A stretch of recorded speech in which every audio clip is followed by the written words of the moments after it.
Hello guys, welcome to my channel. Welcome to another one new video. So in this video I want to tell you something about the Visual Studio.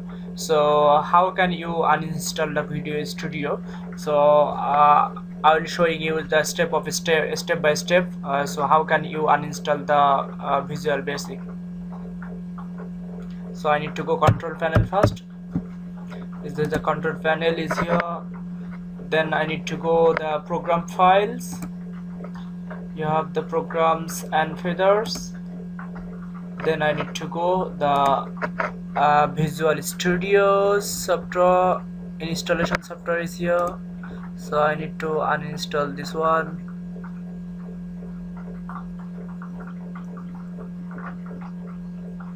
Is this one is the Microsoft Visual Studio Code user, so I need to uninstall this software. So now I just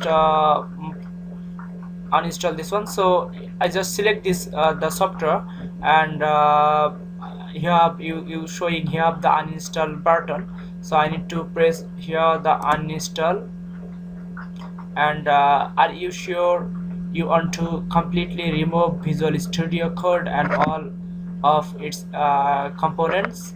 So if you want to uninstall this software, then you need to click button yes for uninstallation process.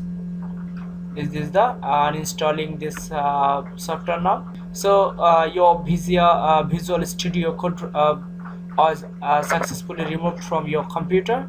So I need to just click OK and then refresh. You have not showing your Microsoft Visual Studio is already successfully uninstallation process is done. So it's the simple way to uninstall Visual Studio. Thank you so much watching my video.